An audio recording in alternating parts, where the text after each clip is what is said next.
Welcome to the Wargaming Garage and part 3 of the Malignant Dawn.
Back on Temic V, where the sisters were desperately trying to send a message to the rest of their fleet and the wider Imperium that the Death Guard were here in force.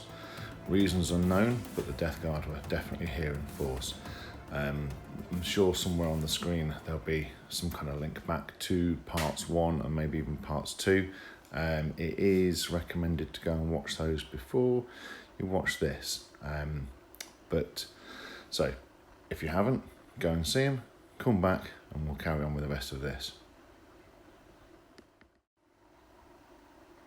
For those of you that are still here, this is the third part of and the final part of the Malignant Dawn narrative campaign. So Temic V has become the unwanted attention of the Death Guard, and since part 2 there's been a ferocious battles all over strategic parts of Temic V, trying to eradicate or certainly limit the forces of the Death Guard by the wider Imperium. Now, this particular battle sector, this is where it all will culminate as dawn starts to rise over the city. There's a huge amounts of destruction have happened throughout this area of the planet, and it is now the final part. Can the Imperium, the combined forces of the Sisters of Battle and the Space Marines, can they put an end to the Death Guard's plans? This is a 2,500 point narrative mission that will be not going to be wholly narrative in its rules. It'll still carry some of the match play rules across, but it is designed to tell a story. It is designed to give some background to both the Order of the Burning Shield and the Ghost of the Forge, as well as the forces of the Heralds of the Scourge, the Death Guard themselves. So there will be some slight tweaked rule sets. As you can see, there are no objective markers down. That is not what this is about. This is about a single-handedly one objective, which we'll discuss shortly. But there'll be combined, there'll be 2,500 points of Death Guard, and there'll be about 1,250 points between the Sisters and the Space Marines. The way we'll work, the Space Marines and the Sisters will be one combined force with a shared pool of command points. They will be considered one army for the purposes of battle rounds and turns. So, that being said, let's go and have a look at the armies. So here is 2,500 points of Death Guard. The eagle-eyed among you will notice that there is a rather large model at the back there, and that is Kudok the Malignant, who will be coming on with the Great and Clean One rules. He is the reason why the Death Guard are here. It's a really good model by Imperium Miniatures, and yeah, it was an absolute joy to paint up, and I think should be relatively imposing on the table. but more about that later. So today, given the fact that Captain Trips can't be here today, he's got a prior engagement, the forces are going to be led by the Lord of Virulence, who has got Arch Contaminator and has got an upgrade for Unstable Sickness. So fingers crossed he'll be, after leading the planet, the planet's surface confrontations and leading the surge there. So let's see how he gets on today. He's backed up, as always, by a Malignant Plaguecaster, who has got the upgrade for the Putrid Periapt, so knows 3 powers, which will be Curse of the Leper, Miasma of Pestilence, and Putrescent Vitality. So there's some psychic shenanigans going on there. And also we have a Plague Surgeon in an effort to try and keep some of these troops relatively alive and annoying. In terms of troops themselves, 3 squads of Plague Marines. They are literally what you can see. We've got the champion with a Power Fist, we've got the Flail and the Blight Launcher, the rest of them with bolt guns. Next squad along, just standard champion with a bolt gun and knife, plasma gun and axe and mace for melee. And the final squad, again, champion with a Power Fist and plasma pistol, Blight Launcher, cleaver and bolt guns. So some relatively standard Plague Marines there. Also 3 squads of Poxwalkers. It wouldn't be Death Guard without Poxwalkers, and it wouldn't be something narrative where the former populace of Temic V are now enslaved with the walking pox. Yeah, awesome. Very annoying models, but really awesome. So 3 squads of 12 there. And then the Blight Lord Terminators, again, what you see is what you get. They're led by a champion with an axe and combi bolter. We've got Reaper autocannon and flail. Then the rest with either combi bolters and Bile Swords or combi bolters and axes. So a squad of 7 there. Moving on to the other elite's choice, a squad of 3 Death Shroud Terminators. Again, the only thing you've got with the champion here is he has got the Chimes of Contagion, giving him an extra 3 inches to his contagion range. We've then got a Foul Blightspawn, which I've actually tried to run slightly differently. Most people will take the Viscous Death so they can re-roll the number of shots that you can take with the Blightspawn. Today he's got Virulent Fever, where unmodified wound rolls of 6 inflict a mortal wound in addition. So hopefully, look, his weapon is pretty strong anyway, but the ability to add mortal wounds, I don't think. I'm going to try it today, and hopefully it works out as we want it to. Fast attack.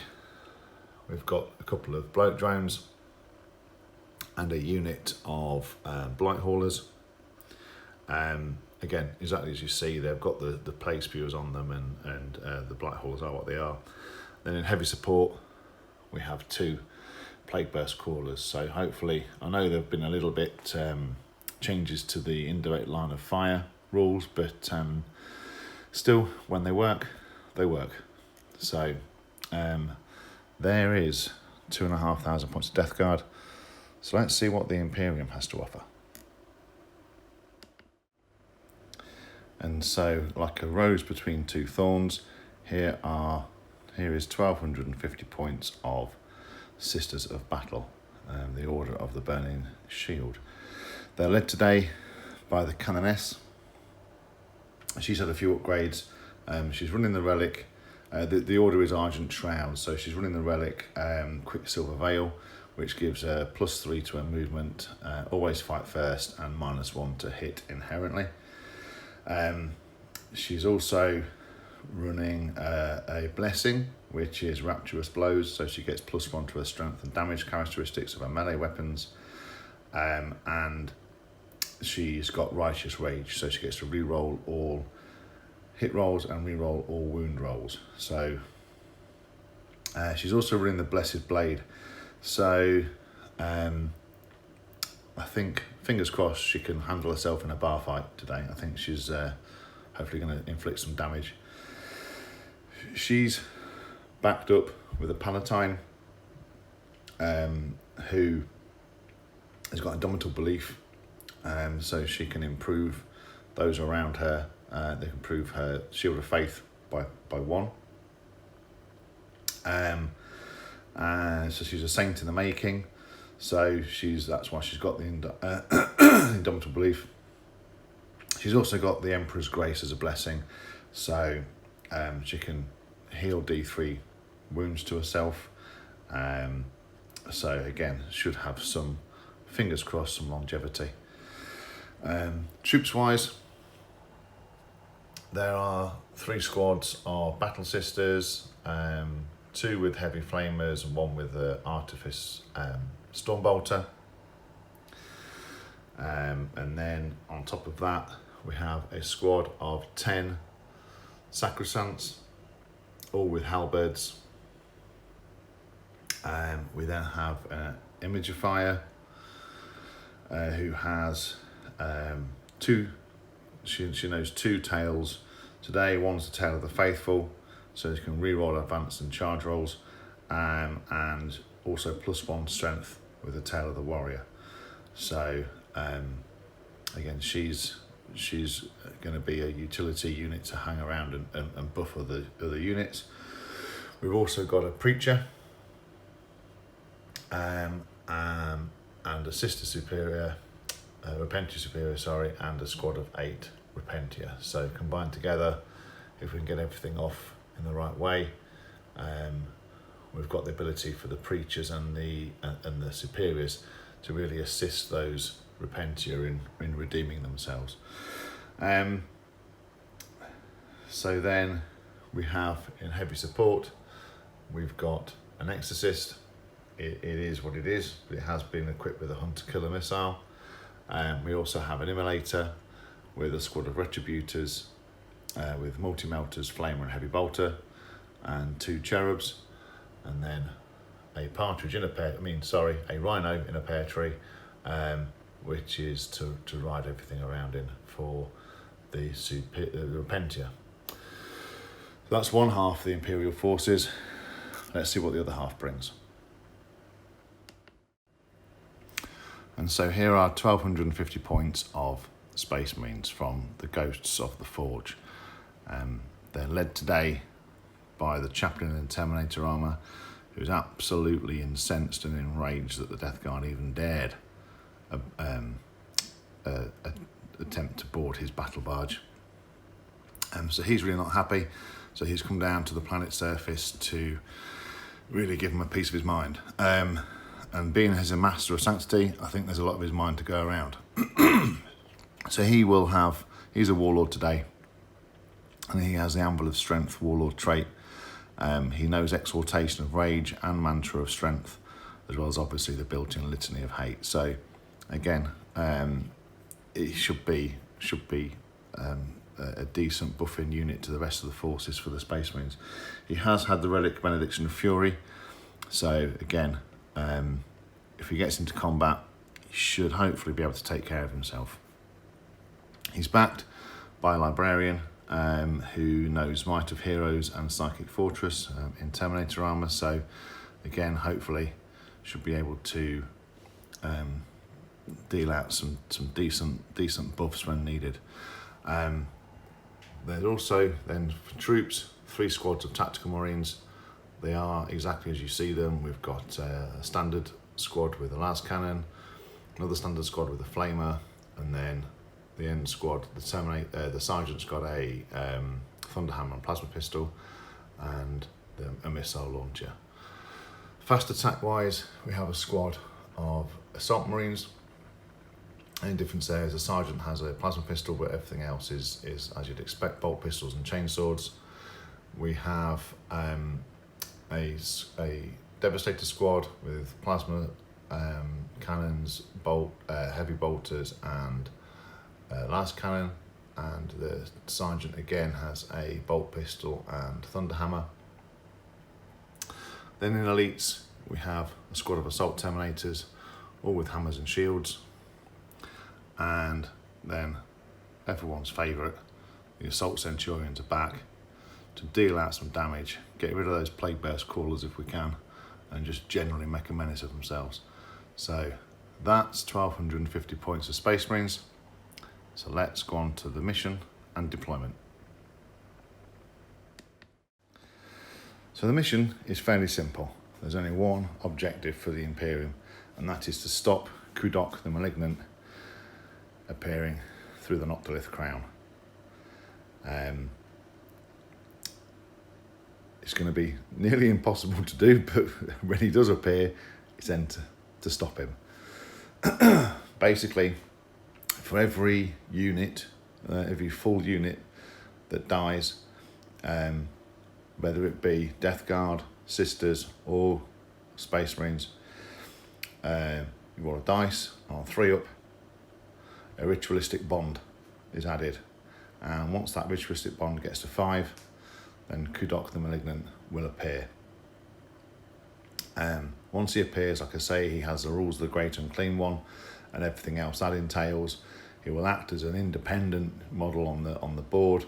It won't affect any of the Death Guard abilities or whatever. It'll be his own separate detachment. But that's how we're going to run it. If by the end of turn 5, Kudok the Malignant is still alive, and that will be a Death Guard win, and Temic V and the Fenil sector is going to be left to rack and ruin. If, however, he is eradicated by the end of turn 5, regardless of what Death Guard models are left, if Kudok the Malignant himself is gone, then that will be classed as an Imperium win. So that's the mission, that's it laid out. So let's head on to deployment.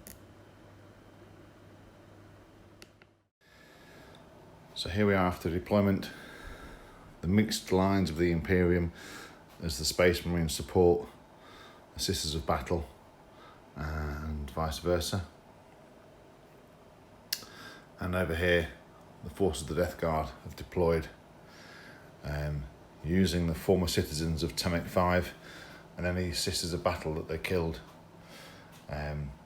as meat shields, and the pain and suffering of those poxwalkers itself powering the Noctilith crown as they slaughter and massacre the civilians and the citizens of Temic V to bring about Kudok the Malignant.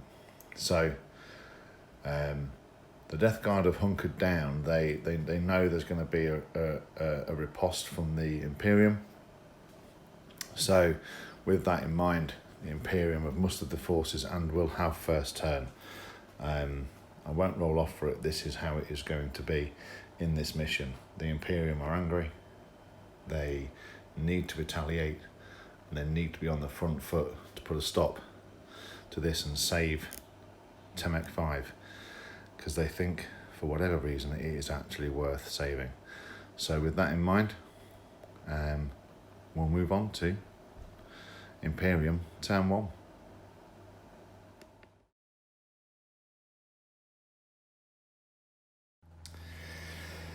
So during the command phase, the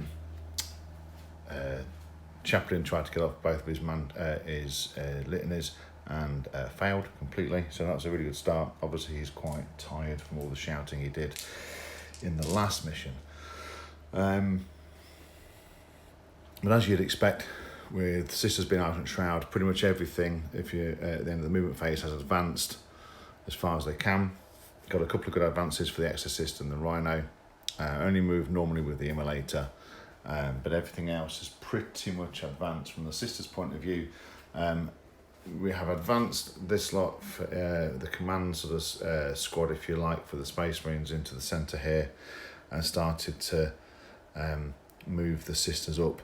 There's a big block of heavy to shift units protecting the characters here. And the Space Marines themselves have generally just moved aside from the assault squad, who advanced into the centre there. There's a CP been spent on steady advance for the Devastator squad just there. We'll also do the psychic phase for the Librarian down here. So there's not masses for him to do, but I will try and Psychic Fortress. Let's see if that goes off, which it doesn't. Okay. And what I'll also then do is put Might of Heroes onto the Chaplain, just in case, which does go off. Okay. So that being said, on to the shooting phase. So there isn't that much shooting to go on because different distances and advancement. So but what we will do is we'll start with the Immolator here, targeting that bloat drone that's in the ruins over there. The ruins aren't obscuring in that case because they're less than 5 inches high. Yeah, so we will head off with those. So we'll start off with the multi-melters, hitting on 3s.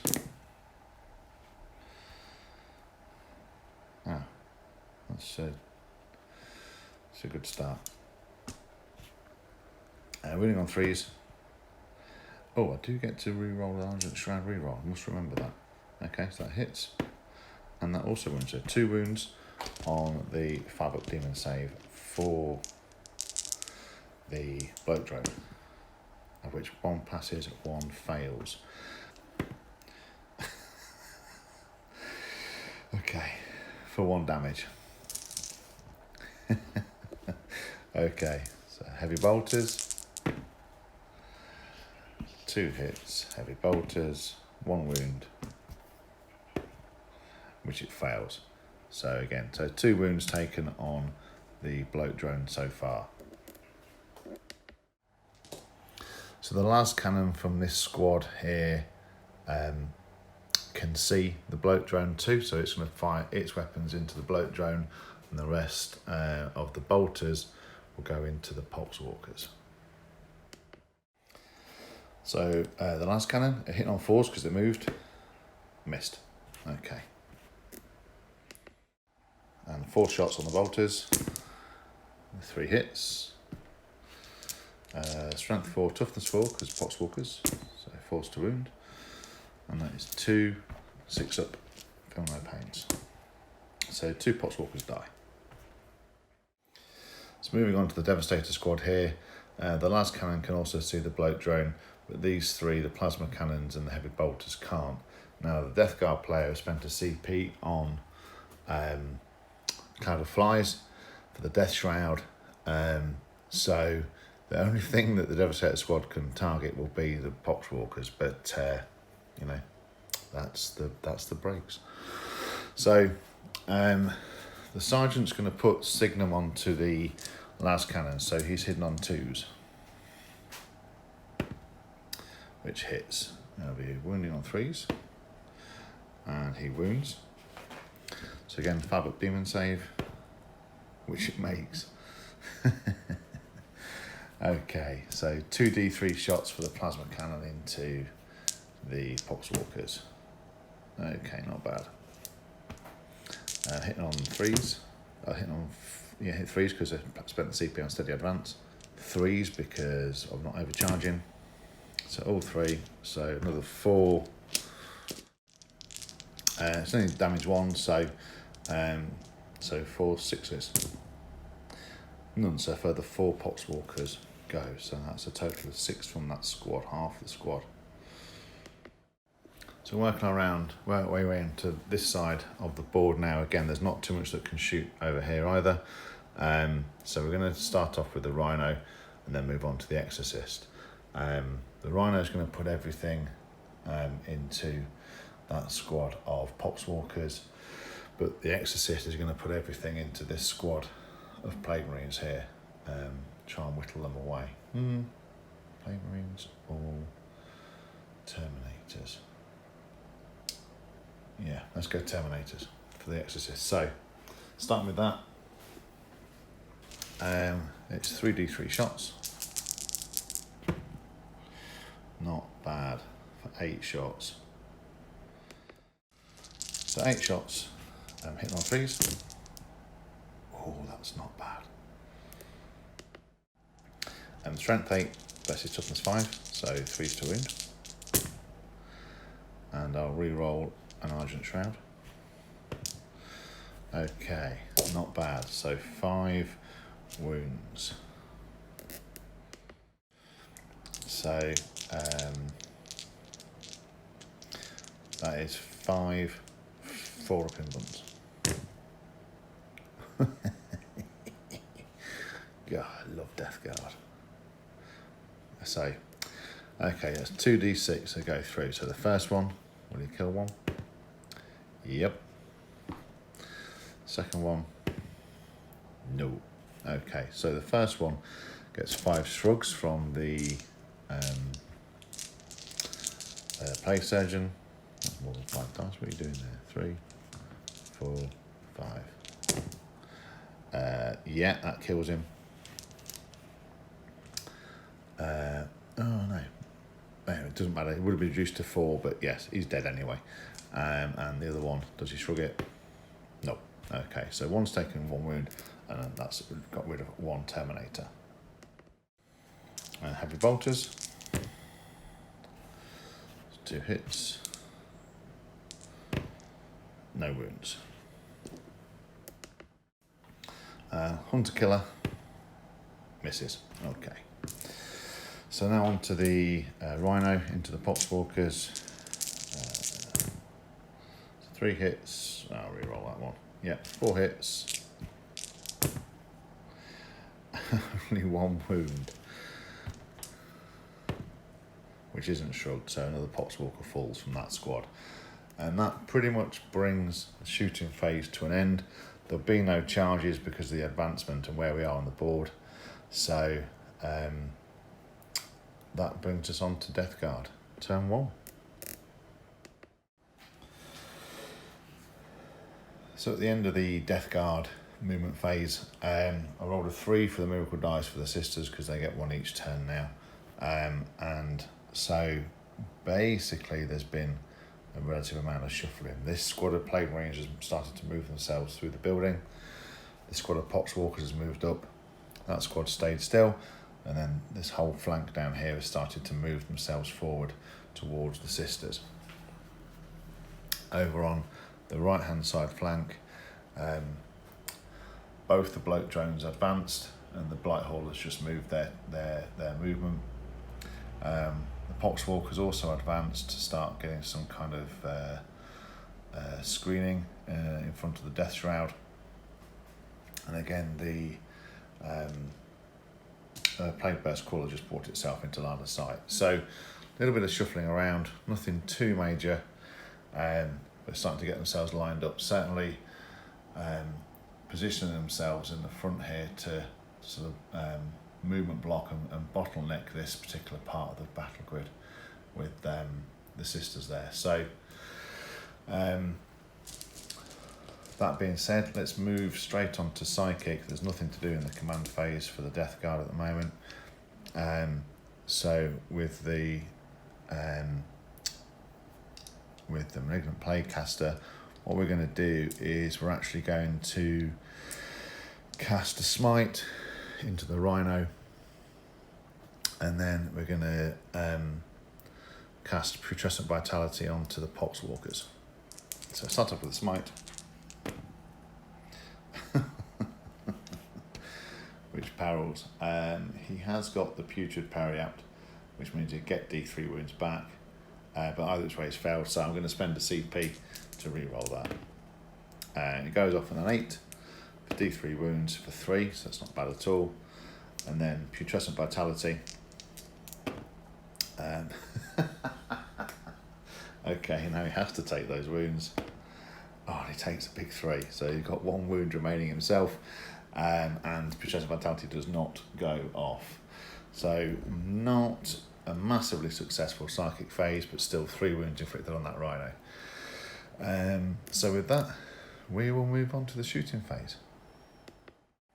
So starting around here, we're going to put this bloat drone into this squad of sacrosancts here and start attempting to whittle down the sacrosancts there, the bodyguards.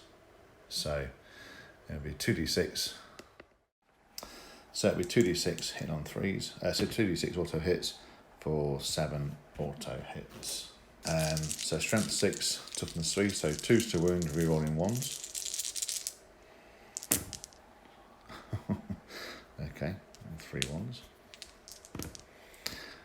Okay, so all go through.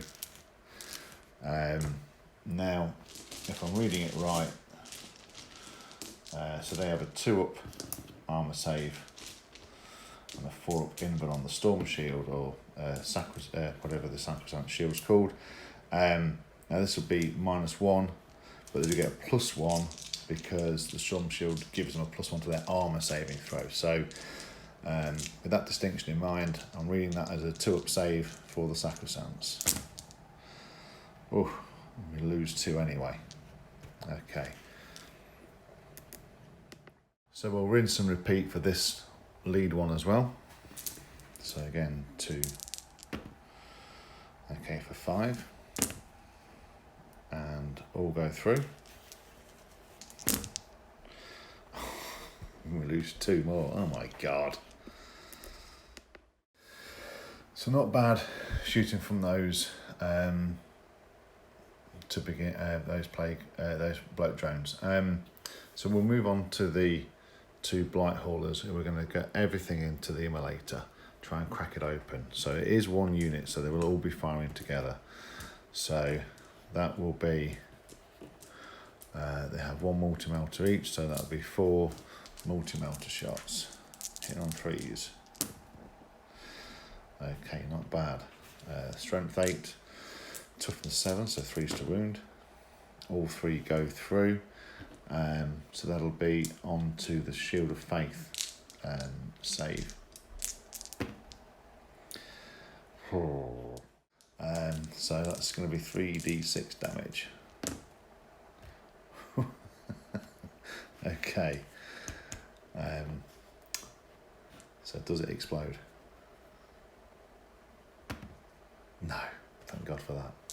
Okay, so the cracked missiles that would have rung out from the Blight Haulers just fire into the ground. So we'll remove the immolator and get the Retributor squad out. But I'll roll for them now. 5 of them in there. Oh, don't lose any of them, thank God for that. Right, okay, excellent. For the purposes of the mission though, does it add a ritualistic bond? Yes, it does on the 3-up.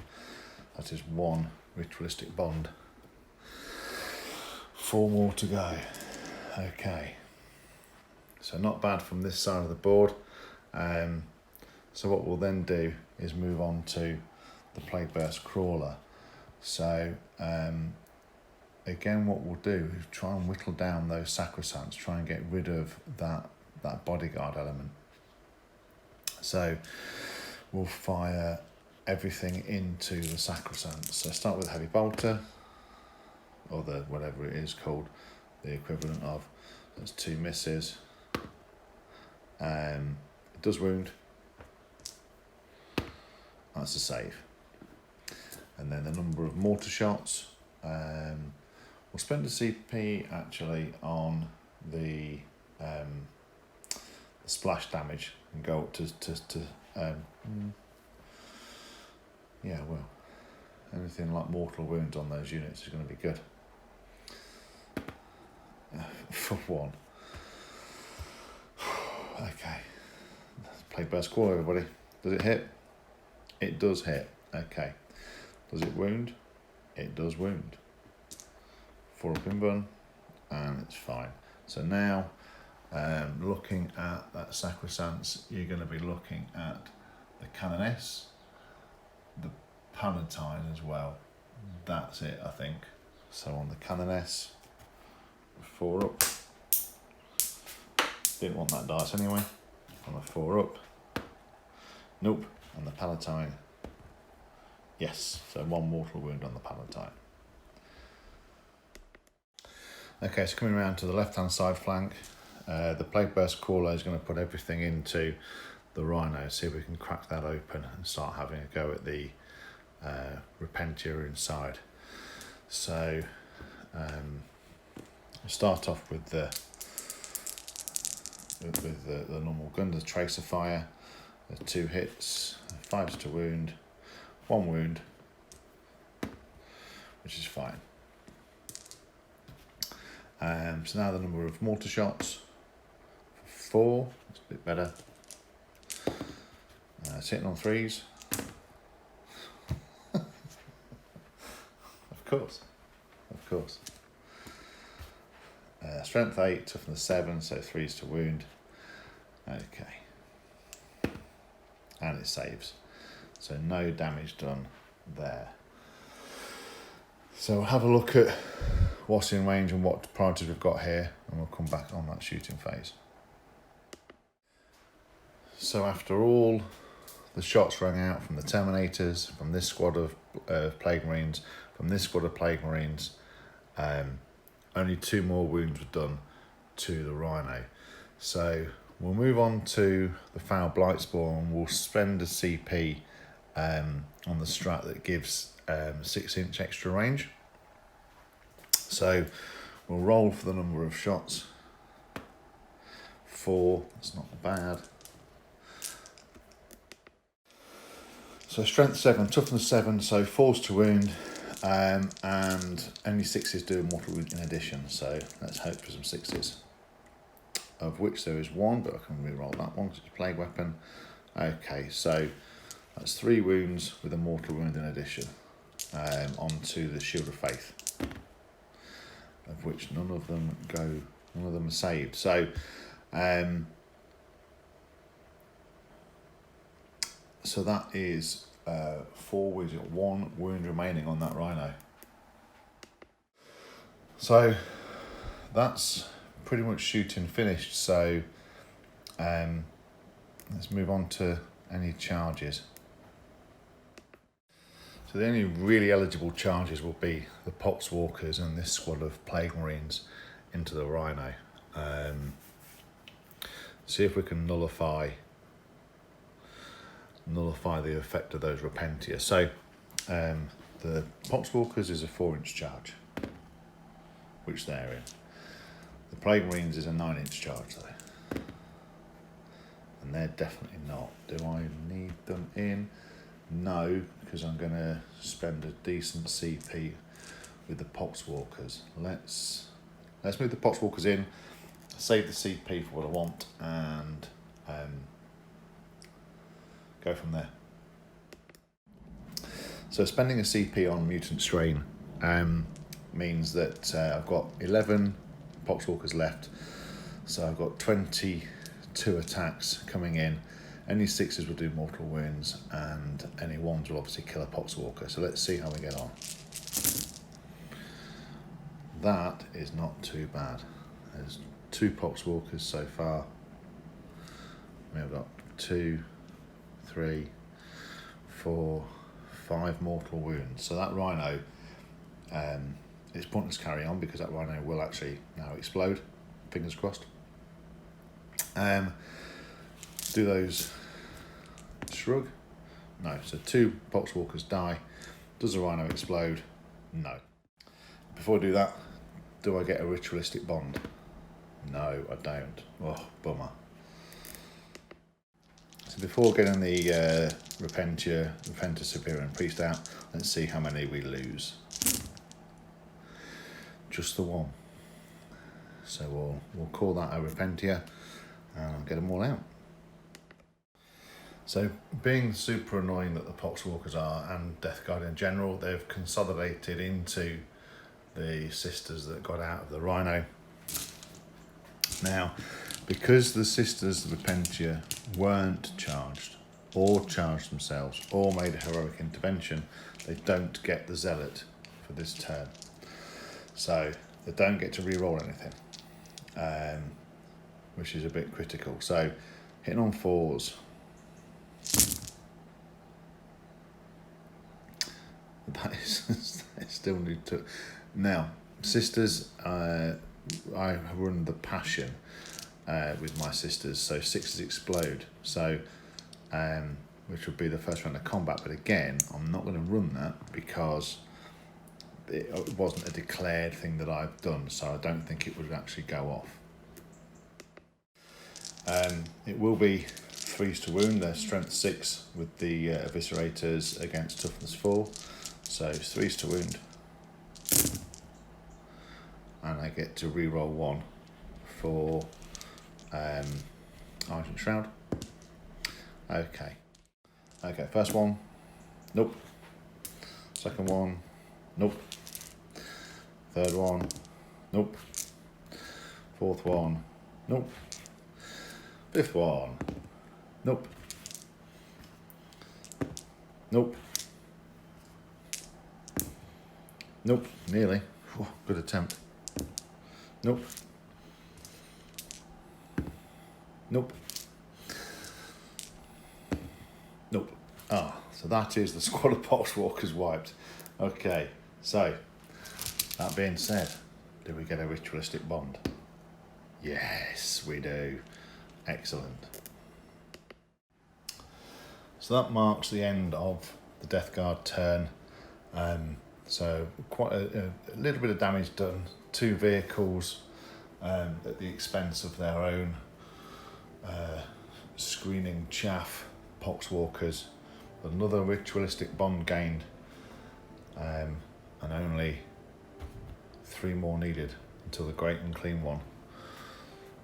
Kudok the Magnificent, Kudok the Malignant even. He might be magnificent, who knows? He could be, who knows? But till he appears, to lay waste and destruction to Temic V and beyond. So let's see what happens on Imperium, turn 2.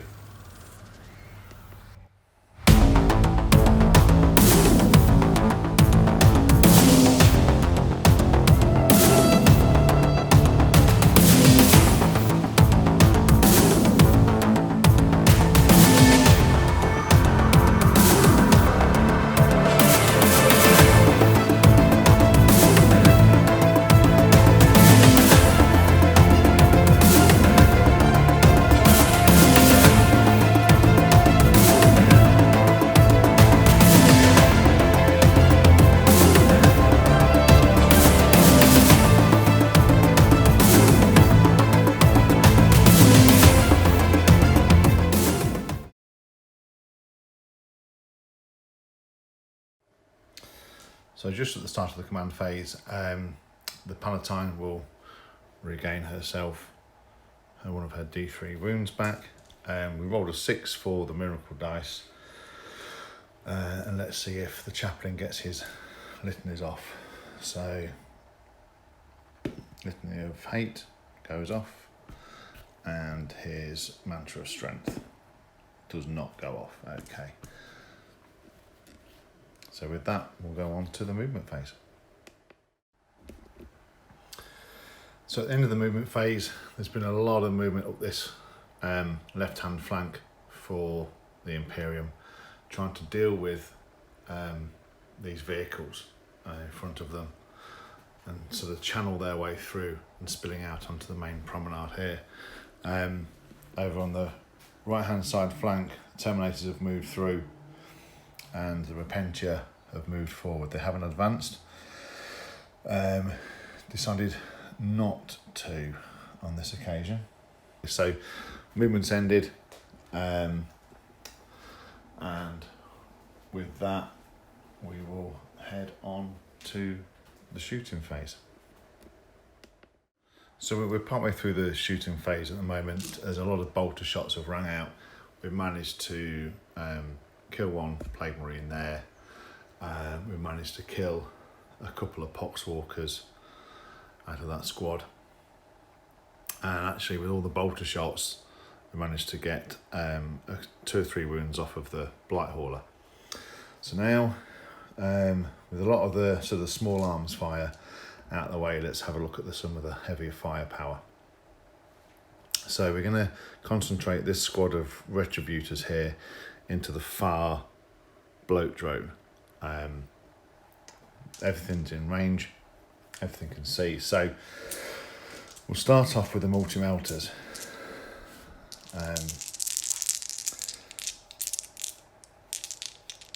So hitting on 3s.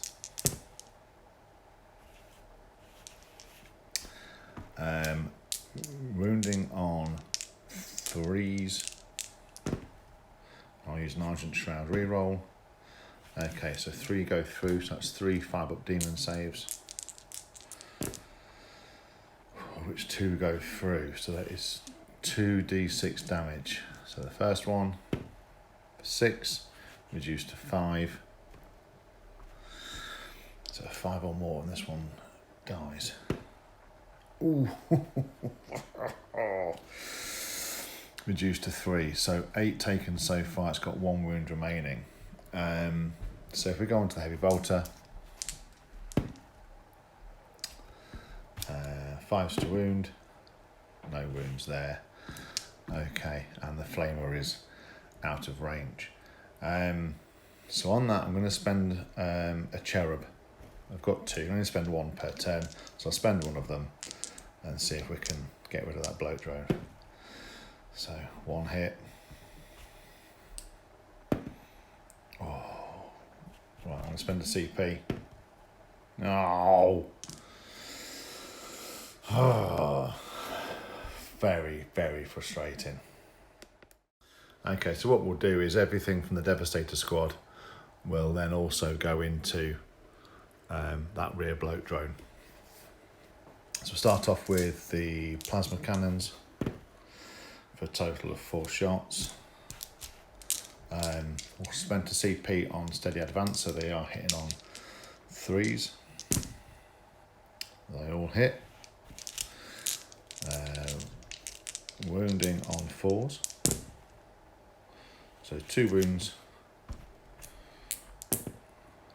They both go through. So does he, well, it makes no odds if he explodes or not. Let's find out anyway. No, not on a 1. Okay, so do I get a ritualistic bond? Yes, I do. That's number 3. Okay. So now the Assault Centurions will fire into that other bloat drone, see if we can get rid of it as well. So it's 6 melter shots. We'll start with the Hurricane Bolters actually. So slight change of plan. I'm going to put all of the Hurricane Bolters into the Poxwalkers because they are within range and can be seen. Oh, I need a bigger hand. So hitting on 3s. Not bad. Winning on 4s. Oh, less good. Less good. So 2 more Poxwalkers go. And now, which I'll put over here as a reminder.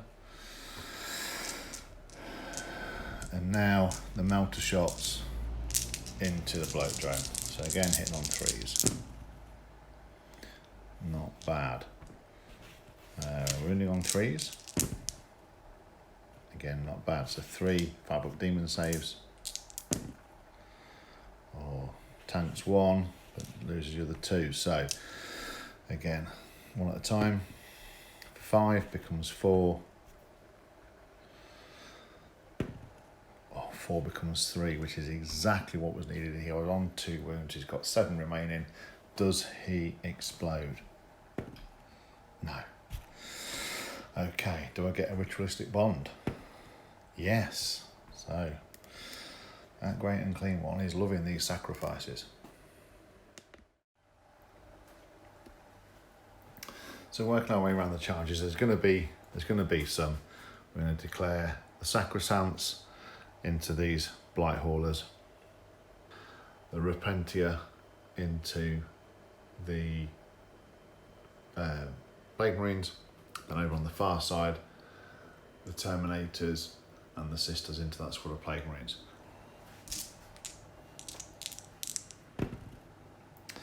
The Repentia are in. The Preacher's in. Repentia Superior is also in. Let me just check that, see Repentia Superior. Repentia Superior didn't make it in, so I'm going to use a CP to reroll. She definitely gets in. So now the Terminators, see if they make it in. On an 8, just. Okay. So it's a 9-inch charge for the Canoness and Imagifier to get into the Blight Haulers. So I'm going to go for it and try and clear that bottleneck there. So the Sacrosancts, they're in just. The Canoness, nope. Imagifier, nope. Okay. So let's move that Sacrosancts forward, get them out of the way, and start resolving the fight phase.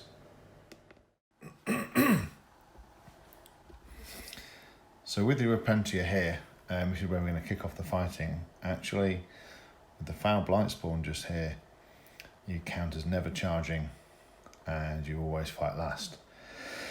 So, that being the case, let's see what can be done. Let's see what damage can be done by the Plague Marines onto those sisters. So we'll start with the normal Marines with Plague Knives. So hitting on 3s. Pretty good. Winning on 2s, rerolling 1s. Because, no. Yes, because their toughness has been reduced by 1 because of contagion range. So now toughness 3 against strength 4. So 2s, rerolling 1s. Reroll that 1. Okay. So that's 5 there already. Now they get the Shield of Faith. 6s. So 1 is automatically saved, and the 5 up to those wounds aren't lost. So no, that's 4 gone already, which I'm going to spend the CP on, so they fight on death. So they're technically not fought yet. So then we'll go on to the flail. Not too bad. Again, 2s, rerolling 1s. Okay, so 6 up Shield of Faith. Nope. And the Feel No Pain. Nope. So that's 6 out of the 7 dead. And now for the Sergeant. He hits once. Definitely wounds. And she doesn't get it. And she's definitely dead. Okay, so that's all 7. So, having spent that CP, I'll work out them fighting back. So spending 2 CP on Desperate for Redemption, so they get to fight as if it's their fate before they fight on death. So everything else will apply. Okay. So after the reroll and the explosion, 16 wounds came through. 16 hits came through. So now for the wounds, I'm wounding on 3s. And with the Repentia Superior next to with adding the +1 to wound, wounding on 2s. So 14 wounds came through. Due to Armor Contempt, it's 5 ups. Each one will be 2 damage, but as they reduce damage for Death Guard, it's 1 damage each. Okay, so that's 1, 2, 3, 4, 5. Okay, so do they shrug with the Apothecary? Nope. So that's 5 Death Guard torn down as the Repentia redeem themselves in the heart of battle. And as they are a martyr unit, I get to roll for Miracle Dice, which is a 3. And with that unit lost, does that mean we now see Kudok the Malignant? No. He did not like that at all. Okay. Okay, so now we move on to the Sacrosancts. So we'll start off with the Sacrosancts themselves. So hitting on into the Blight Haulers. So hitting on 3s, 6s explode. Well, that's not bad. Oh, that isn't bad at all. So 3 extra come through. And now's the tough part because although they're strength 6 with the halberds, it's going to be against toughness 7, so it's going to be 5s to wound. So 2, 4, 5. So 5 wounds, -3, so on to the demon save. And 3 go through. 1 damage each. Now the Sacrosanct Superior. So 1 miss but 1 exploding. 1 wound, which goes through. Damage 2 becomes damage 1, so that's a further wound incurred. So now for the Terminators before the Blight Haulers fight back. So 2 attacks with +1 for shock assault. All the Terminators going to those Plague Marines. So again, hitting on. I'm going to spend another CP for Fury on the first, so it mitigates that -1 to hit. So hitting on 3s with 6s exploding. Okay. I'll leave those 3 1s in there. So strength 8, toughness 5, so 3s to wound. Okay. So 12 at -2 becomes -1 because of Armour of Contempt. So 12 4-ups, each one failed as a dead Plague Marine. Okay, so 1, 2, 3, 4, 5, 6. That is the squad. And so with that, do we get the last and final ritualistic bond? Yes. Yes, we do.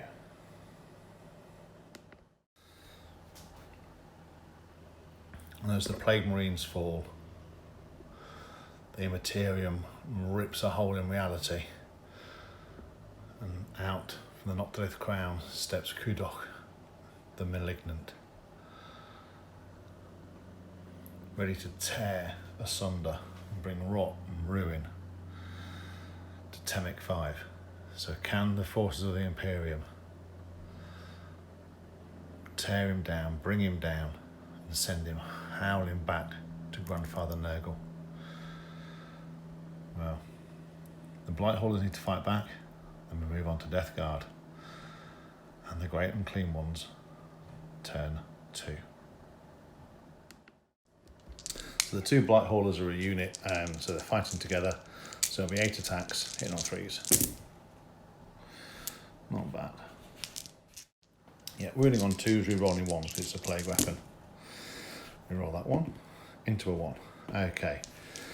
So 5 wounds at -2 becomes, adding 1 to the armour save becoming so 3-ups, basically. And we lose a Sacrosanct.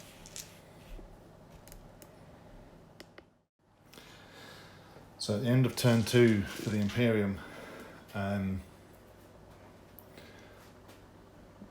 there's a couple of units that have been whittled down. We do need to roll for morale for the Death Guard Plague Marine unit that lost a fair few. They lost 5, +3 here, fine. Because the champion still stands. So a slight dent made down this right hand flank for the Imperium with the Terminators moving their way up, but the riposte from the Death Guard is looking like it's going to be pretty hard as these Terminators meet the Terminators.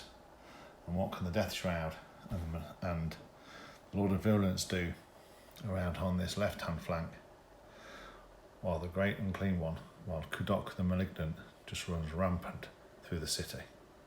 onto Death Guard. Turn 2. Okay, so at the end of the movement phase, the Terminators and the Blight Spawn have moved around to confront the Terminators, their loyalist cousins, amongst the ruins there. We also used the CP we got back for the Dead Walk again, and 3 Poxwalkers came back. The Great and Clean one has moved over towards that part of, he wants to sort of slingshot himself around if he can.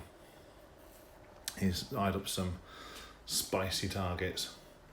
And the Plaguebear's Caller has pretty much stayed still, and the Blight Haulers have also stayed in combat. So a bit of shuffling around as the Death Guard sort of now accommodate their the new greater demon that's entered the fray. So with that, we'll move on to the psychic phase. We'll start with the Malignant Plaguecaster down here, which will do a smite into the Repenter Superior, which goes off for D3 for 2. So she has 2 wounds remaining. He also, one thing to note, he also he rolled his D3 wounds and got back up to full health. He'll then do Putrescent Vitality on the Poxwalkers, which doesn't go off. That's okay. So then we move on to the Great and Clean one, who will do a smite into the assault squad just here, because they're the nearest, which goes off for D3 for 2, so kills a Marine. Then we're going to go for something called Stream of Corruption. The closest enemy unit within 7 suffers D3 mortal wounds if it has fewer than 5 models. So it goes off on a 5, which it does, for another D3, and puts a wound on another assault marine. So on to shooting.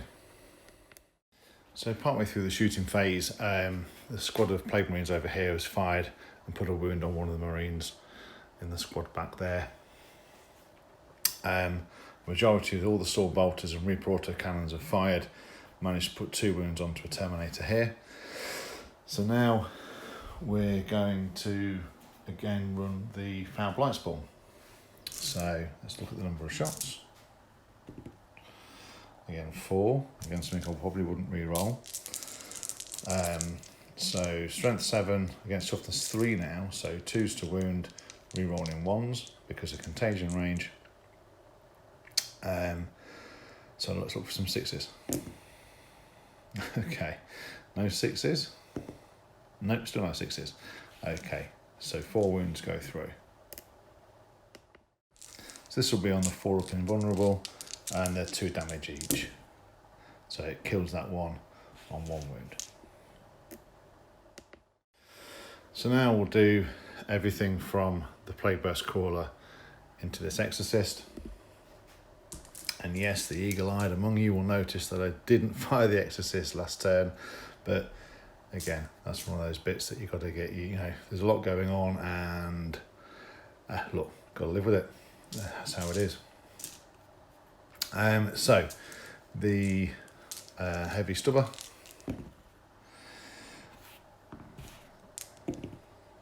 one wound, which is fine. So now the number of shots from the mortar for 3. All 3 hit. Reroll those 2 1s. Okay, so 2 go through. Strength 8, toughness 7. And gets a wound. And what we'll also do is we will put the spewers into the priest, I think. I should have declared it earlier, but there you go. So 6 shots.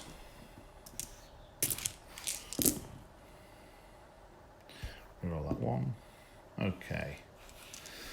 So he has a 4-up invulnerable, which I'll use.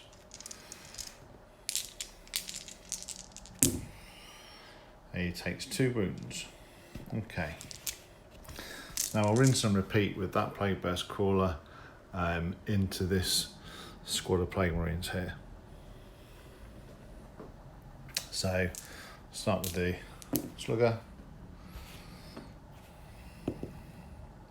Okay. And they're fine. And then the Mortar. 4 shots again.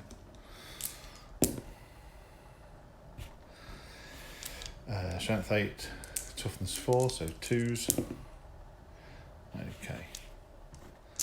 -2 becomes -1. So 4s. And they're fine. Okay.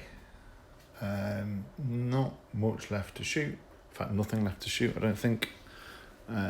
So we will head on to charges. So there's a number of charges we're going to make across the board. The Poxwalkers are going to go into the Sacrosancts. The Death Shroud are going to try and go to the Canoness and the Palatine over here. It's a good 10-inch charge, but we'll see. The Great and Clean one is going to go for this squad of Assault Marines down here.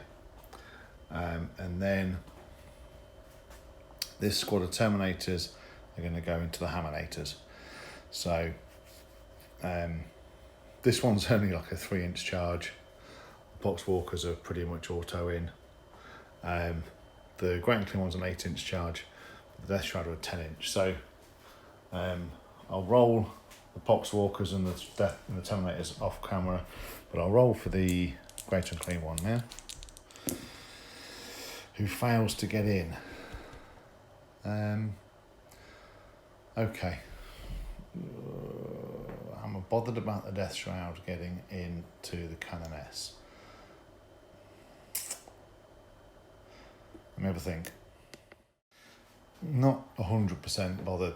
Let's give it another reroll. And he's definitely in. And now for the Death Shroud. No. Okay. So we'll move those lot in and I'll roll off camera for the other 2. So we will start with the Great and Clean one. He gets 5 attacks. Hitting on 2s. Okay. With his Bile Sword, it is Strength 8 versus Toughness 2 because of Contagion. Although it doesn't technically get Contagion, sod it, is having Contagion. And because it's double the strength anyway, because they're Toughness 4, but there'll be Toughness 3, so on and so on. You get the idea. Okay, so all 4 go through. The Bile Sword is -3, becomes -2. So 5s. Oh, we saved 2. Okay, so it's D6 damage actually. So the first one, so basically kills one. Oh, actually, yes, yeah, it kills one. Because of whether this one doesn't spill over. So it kills a Marine. Okay, so just a little bit of thing here. Moving on with the Poxwalkers because there is no point in paying to interrupt with the Terminators because they are fight last. No matter what I do, the Blight Spawn stuff turns them into fight last. So there's no point. There's no point. I can't spend the CP. I could, but I can't. So moving on to the Poxwalkers, I spent another CP on Mutant Strain. There's 16 attacks coming in. Let's see if we can finish off these Sacrosancts. So here we go. So that's 2, 3, and I killed 3 of my own. Okay. So strength 3 versus toughness 3, so wounding on 4s. So that is 2 more wounds. Okay. So 2 2-ups, and they're fine. But however, I do bring back 3 more Poxwalkers.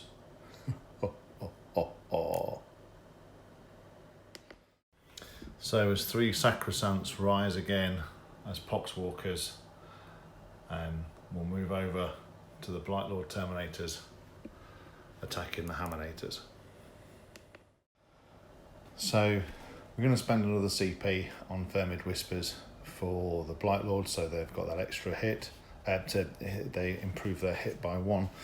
So we're going to start with the Flail, so it's hitting on 2s this time. Okay. About right. Wounding on 3s, rerolling 1s. Okay, so 3 wounds go through. -2 becomes -1. And 1 Terminator takes 2 wounds. No, it doesn't. It's fine.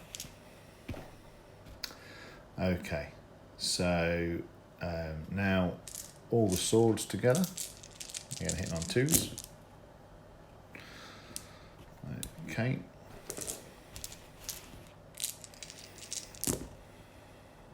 Rerolling the 1s. Now these are going to be, they're -3, so they're on to their 4-up invulnerable.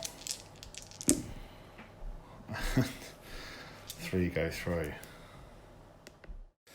So with another Terminator pulled down, the champion goes in with his axe. Hits 3 times. Rerolls the 1s. Wounds 3 times. Oh, that's good saving, that is. So moving on to the Poxwalkers that have charged into the Priest and the Repentia Superior. We'll split the attacks half and half, so 12 into the Preacher, 12 into the Superior. So hitting on 4s into the Superior. And wounding on 3s, because strength 3 versus toughness 2 because of contagion. Okay, so 4 saves to make. And she takes another wound, 1 remaining. So now into the Preacher.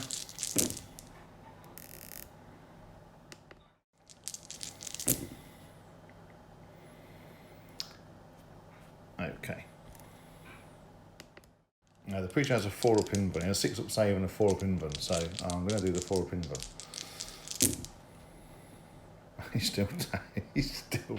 He's still dead. Okay. Torn down and resurrected as a Poxwalker. What more would you want? So the Terminators start the fight back.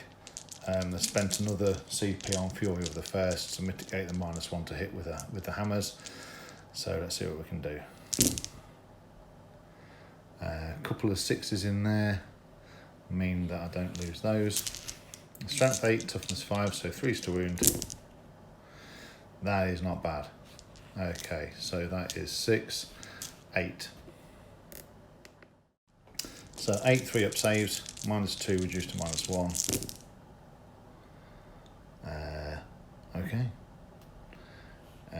3 wounds taken, reduced to 2 wounds. Does he shrug them with the apothecary? No. So 1 is on 1 wound remaining.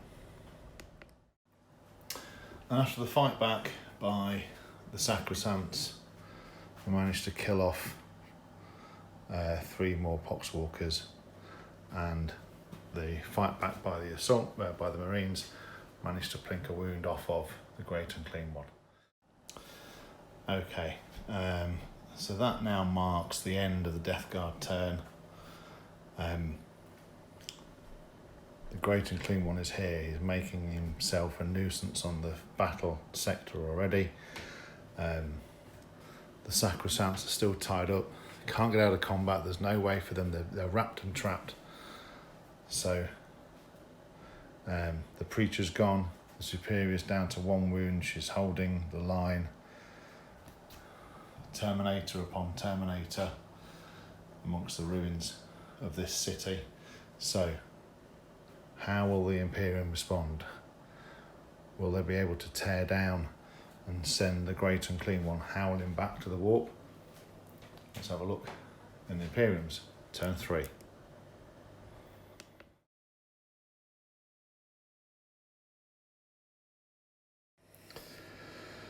Okay, at the we've started turn 3 for the Imperium, and we have gone through the command phase. The chaplain failed his litany of hate but passed his mantra of strength, and we spent 3 miracle dice for the Canoness and her ability, which is sort of the rapturous blows ability, which basically means any unit within 6 inches of her will, when they fight on wounds, on modified wound rolls of 6, will inflict a mortal wound in addition. So we've started to press up the board a little bit. We've tried to decongest this area here. We brought some sisters through. The Canoness has come through her 9 inches because of her Quicksilver Veil. This squad of Devastators remain stationary, so I'd have to spend a CP. This squad of Retributors moved up like a first rank fire, second rank fire kind of Imperial Guard thing, to try, looking down that firing lane there, they've got some stuff to get rid of, which that is the plan. Around this side, the Space Marines split off then, and the sort of heavy hitting and command squad moved towards the Great Unclean One equivalent, and these Marines remained in combat. Tactically, just to be clear, I would have pulled those Marines back, allowing everything here with melters to shoot at the Great Unclean One, whittle it down. But this isn't match play, this isn't tournament stuff. These guys are not going to back down from this fight. He's charged them, they're going to stand their ground. And around this side, these sisters advanced up, whilst this Sister Superior did retreat and fall back, so that this squad of sisters can clear these Poxwalkers, giving this squad of Assault Marines options to either charge the squad of Plague Marines and tie them up, or more likely to charge the Psyker and get rid of that ability to buff and etc. and smite. Potentially even then type the PB, the Plague Burst Crawler. So we shall see. Let's see what happens. That's movement done. So we'll head on to the Psychic phase. So Psychic phase, we're going to do a smite into the Great Unclean One, which goes off on a 7.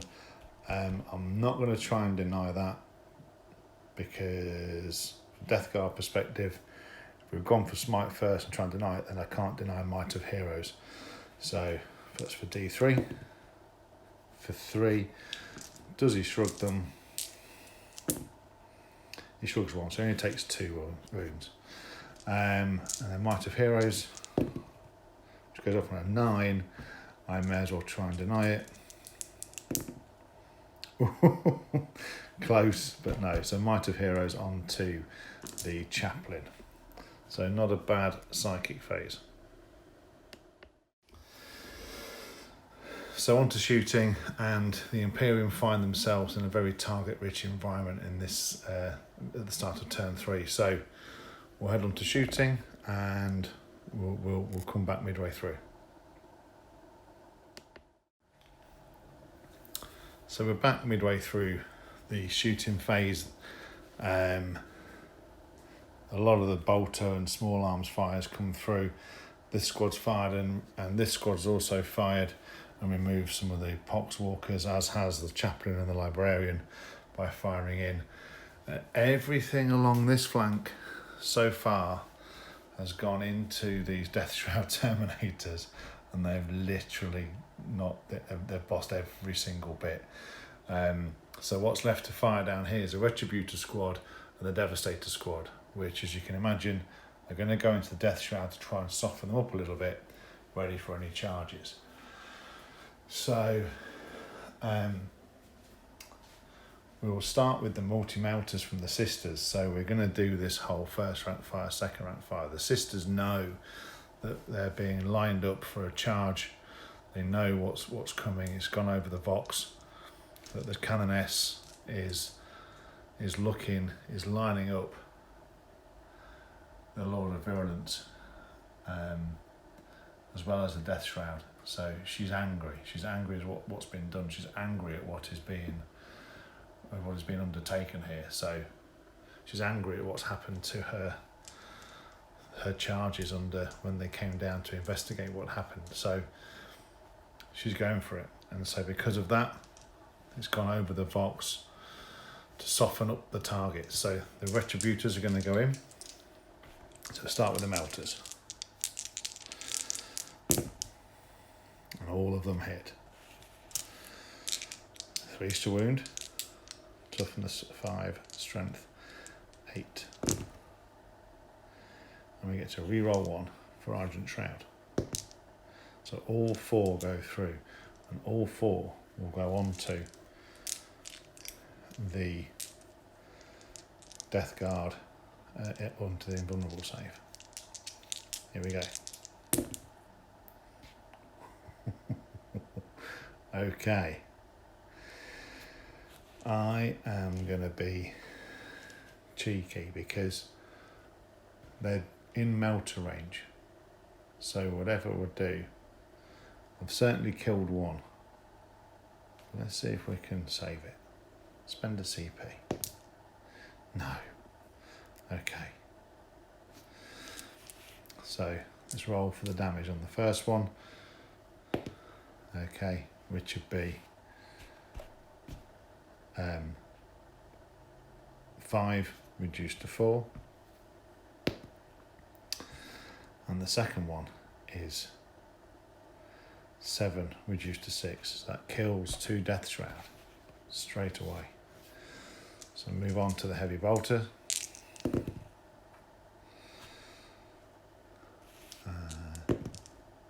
2 wounds. And 1 goes through, 1 damage, leaving 2 remaining. So now all that's left is the Heavy Flamer.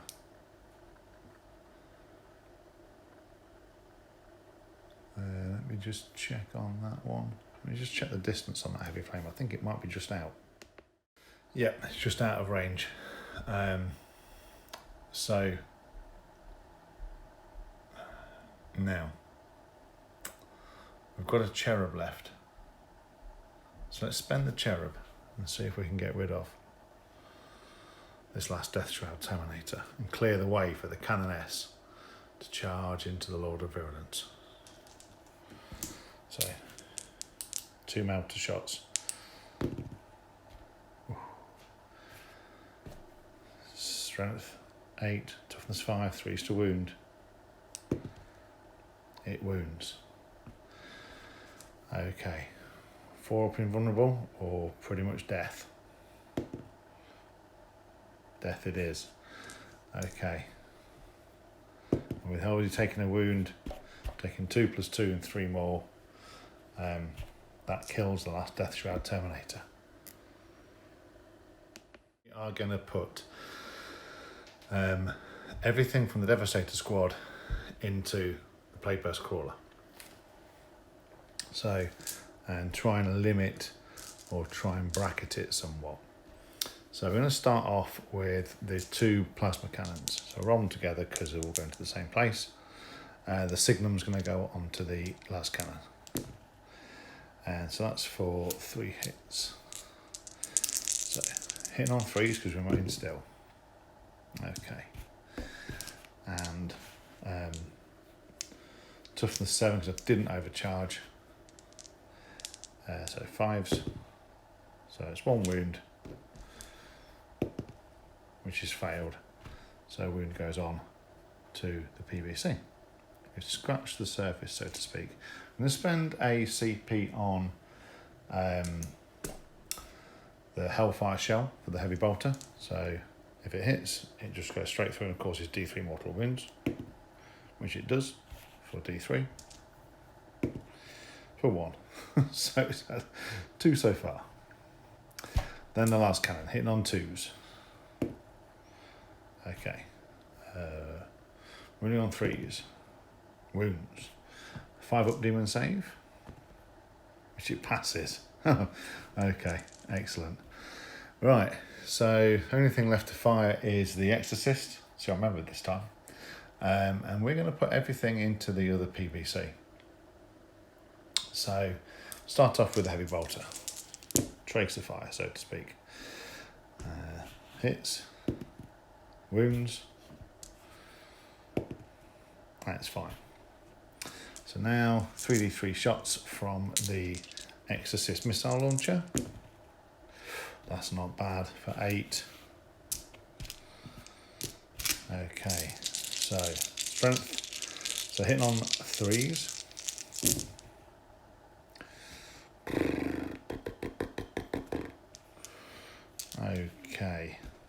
Okay. Strength 4, toughness. Strength 8, toughness 8. So force to wound. And I'll definitely use my Agent Shroud reroll there. So 2 wounds. First one, second one, both failed. I've used a CP, so 2d6 damage for 5, reduced to 4. So not great, but it's still a start. And so with that, that concludes the shooting, because round here they haven't really got anything to shoot at until this combat is cleared up. So we'll be leaving that. So with that, we'll go on to the charge phase. Okay, so we'll start over here. The chaplain and the centurions are going to go in. We're going to leave the librarian out for a moment, do we think? No, the librarian will go in too. Okay, so the chaplain, he gets an 8, librarian a 9, and the centurions get a 7. So they're all in. What we're going to do is we're going to try the Canoness and the Squad of Sisters into the Lord of Virulence. So we're going to spend 2 miracle dice. I'm going to spend 1 miracle dice on the Canoness. She's got to get in. It's a 6-inch charge, so that miracle dice is spent, leaving me with 2. So now rolling for the Squad of Sisters, and they're in with a 9. And I'm going to get the Imagifier in as well. On a 6, that's not made it. So I'm going to spend a CP to re-roll that. On a 5, she's still not made it. Okay, never mind. So I'll move them all in, and well, what we'll do is I am going to spend a CP for the Death Guard on Overwatch for the Lord of Virulence against the Canoness. So before I move them all in, I'll resolve that first.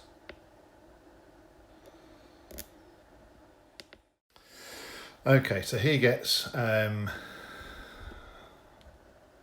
so he gets 2 D6 auto flamers, basically. So let's see what we get. It's not bad with 9. Okay.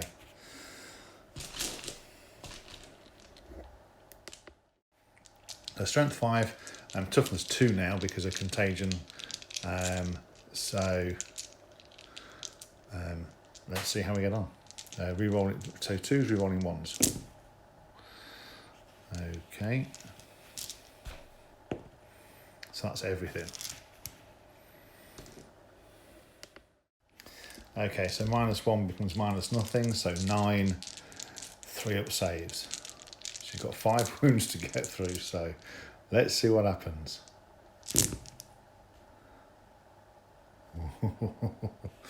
Oh, she takes 3 on the way in, but she's still alive.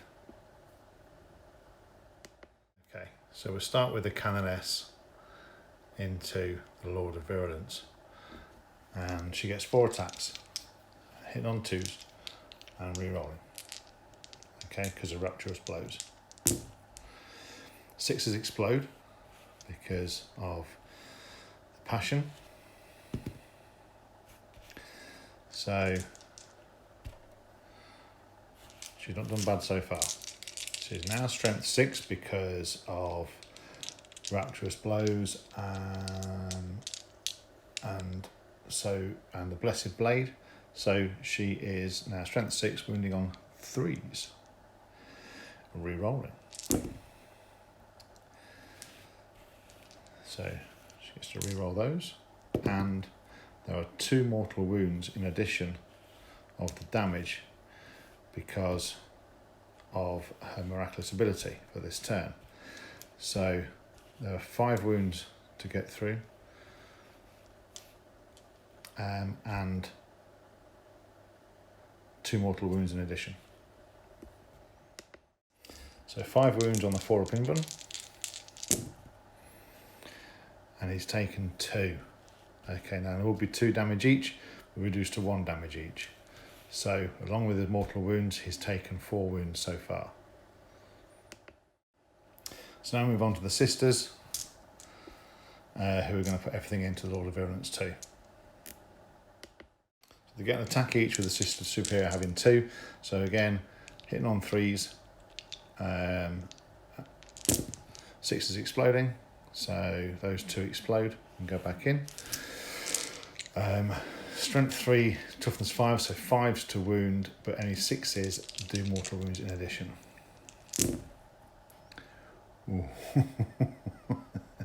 So he's had an additional mortal wound, and he has 1 to save,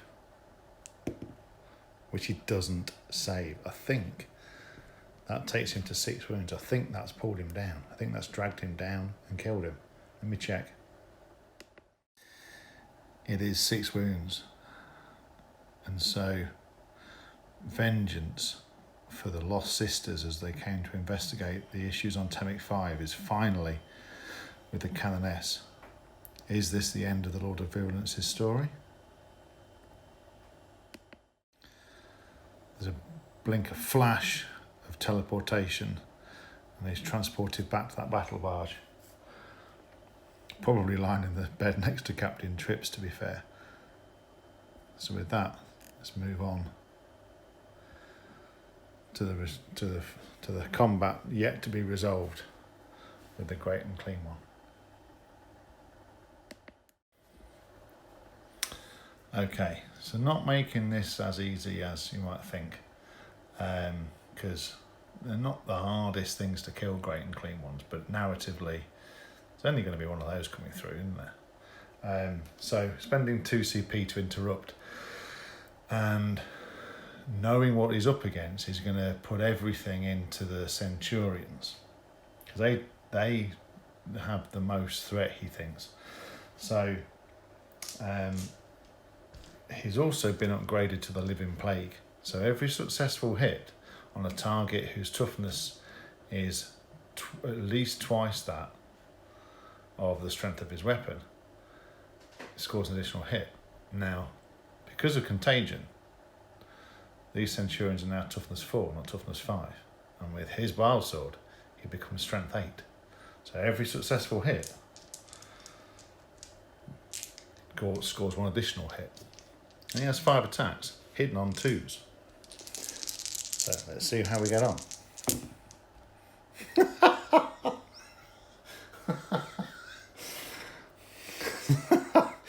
Yeah. Oh, amazing. Don't you just... So I spent a CP to re-roll one of those and got a 4. So he now has 6 hits. I mean, you just, you know, thankfully you couldn't write it. This is what dice games are all about, you know, and this is what's telling the story. So, okay. So now he's strength 8 against toughness 4. So 2's to wound. And he gets to re-roll. And that fails again. I just want to burn these dice. Okay. So the Bile Sword's -3 becoming -2, so they're all going to be a 4-up save. But each one failed is D6 damage. Let's see how we get on. Really, really well. So that all told was 3 CP. Really well spent. Okay, so now let's do the fight back. Let's see if we can end this in turn 3. Okay, so 3 attacks and 4 attacks on the Sergeant with Shock Assault adding on. That's quite a lot of attacks, all coming through, hitting on 3s because they don't suffer the minus for those absolutely whopping siege drills. Let's go. 6s explode with this chapter, so that is not bad. That's an additional 4 hits. Okay. So strength 10, this is toughness 7, so 3's to wound. Was less so. So that's 10 saves onto his 5-up invulnerable save as a demon. Okay, so 8 go through. This is going to spell disaster, I think. So that's 24 wounds have come through. So he gets his 5-up disgustingly resilient, feel no pain. So he has 14 wounds remaining. So let's see how we get on. That's not bad. Let's see if that's enough. Hang on. That was exactly 14 wounds. So I'm going to spend a CP. Come on, this is the last CP. Let's see if we can get a 5. Come on. Oh, he's alive with 1 wound remaining. That's cheeky. And so it falls to the chaplain who held the line. If you've watched part 2, you'll know what I mean. If you've not watched part 2, go and watch part 2. So he raises his Crozius. The benediction of fury. So angry this abomination was allowed to cross into reality. And he strikes out with the Crozius and hits all the time. So much so the thing explodes. He's now strength 9 with Might of Heroes. His Amble of Strength is his warlord trait.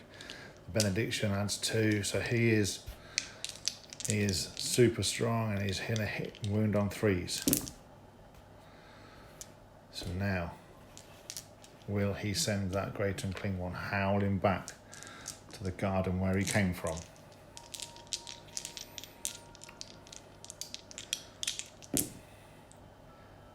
And that is how this story ends. And so the great unclean one is sent howling back to the Imperium. The chaplain and his honour guard of the centurions advance forward and head towards the oncoming plague marines, poxwalkers and tanks that are still howling through the streets of this city.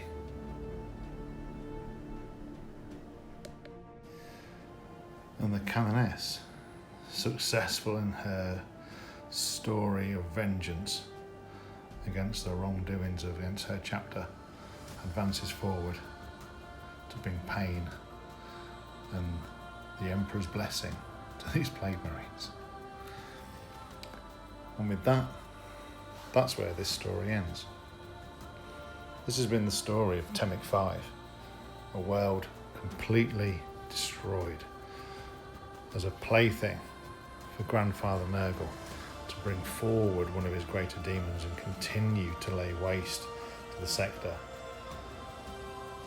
But the combined forces of the Order of the Burning Shield and the Ghosts of the Forge on this day have managed to repel the forces of the Death Guard and repel the Chaos Gods. They'll mop up what's left of the Death Guard war force and then rebuild Temic V and cleanse the sector of the Heralds of the Scourge. Hope you enjoyed yourself. Hope you enjoyed watching. Hope you saw loads of mistakes, because I bet you there was loads. But see you next time.